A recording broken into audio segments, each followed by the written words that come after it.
Hi, it's Sherry, and I've got a movement practice for you today. I want to look first at some standing balancing, and then I want to show you a couple of variations of similar things you can do while seated in the chair, right? So we've got a couple of options for these. One of the things that I like to do when I teach my mindful fall prevention program is that I talk a lot about like the balance of our hip to stabilize us when we are walking. And it's important to build that through both strength and flexibility, and in a lot of ways endurance, right? So we have the capability to meet those obstacles and navigate them with strength and capability. And one of the things I like to teach to help improve this is that we do kind of several balancing poses while staying anchored on one leg, right? And our other leg is going to move, and we're also going to move on this leg in kind of the frame of direction.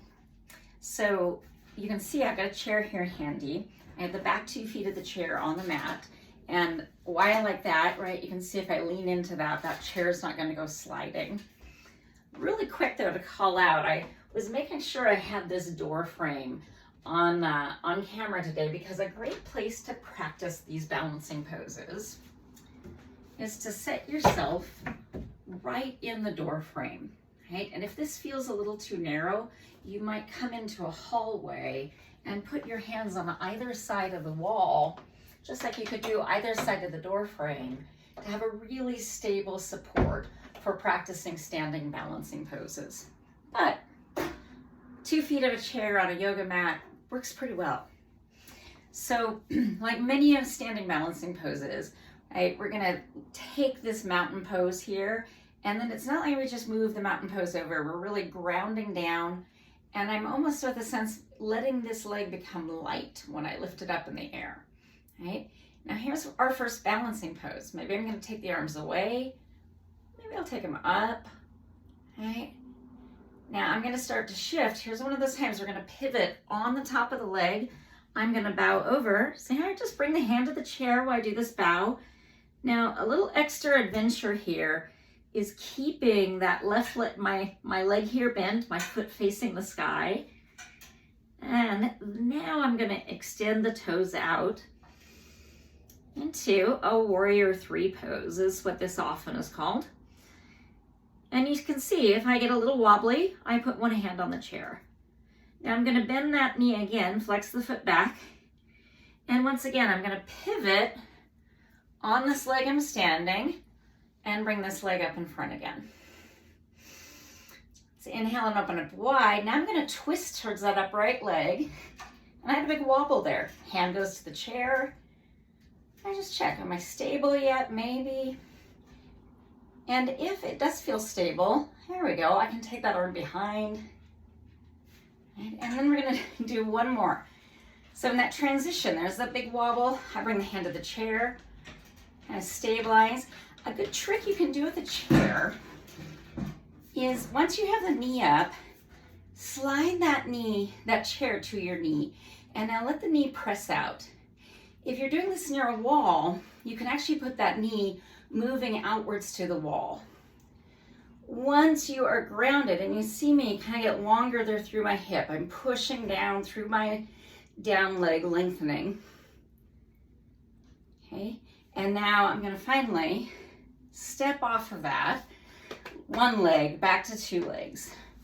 Now this leg's been working hard, so I'm gonna just take a moment, give it a little shake there. I'm gonna swing it back and forth. If you've watched my video on dynamic stretching, you might remember that these dynamic stretches let us explore our range of motion, kind of see where it is today, but also lubricate the joints and get the joints ready to do some work. So here we're gonna go to the other side, right? I move my chair over, made sure it's 2 feet are anchored on the mat and it's within grip, within reach of my hand. I find my mountain pose, right? And then now this mountain pose is gonna shift onto that right leg that was down. Here's that first balancing pose. And I'm gonna slowly, I forgot my order here. That's my next one, my last one. I'm gonna tip over. right? Trying to stabilize and push through that down foot. Keep the up leg bent and up. And then try extending through that top leg out towards the wall behind you.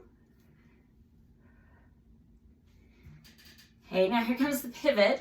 I'm noting I'm extra wobbly on this side. I often am, so I'm gonna hold the chair through that pivot. Come up, right? Take the arms maybe out. Here comes the twist. Right? I'm twisting over, grabbing that knee that I have lifted. Maybe I'll reach that arm behind. A little wobble, and there's our tree pose. Once again, here, scooting that into the knee and reaching up. I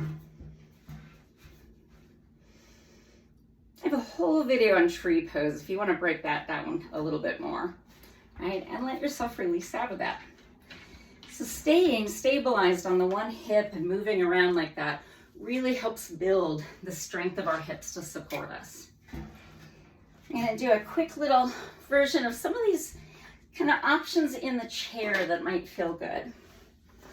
So whenever I'm doing yoga in a chair, I sit forward to the front edge of the seat and in a stable way. I'm not going to tip off or forward, but when we sit forward, it lets the feet be down on the ground nice and firmly, encourages us to sit up, find that tall mountain pose.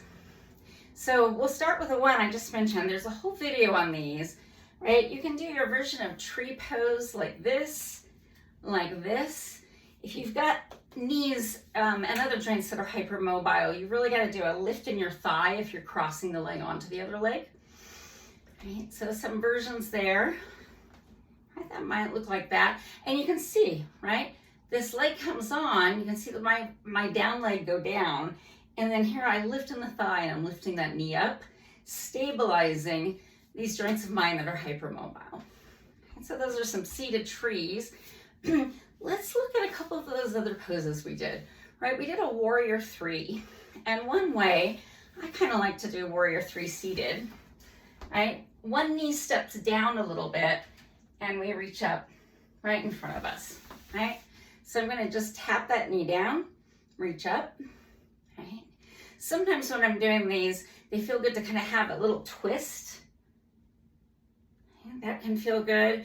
You could also then turn that into a seated warrior two by taking the leg out.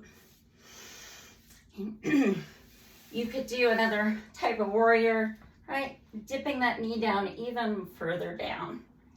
So a lot that you can play with. Hold on to the chair when you're doing those little drops down.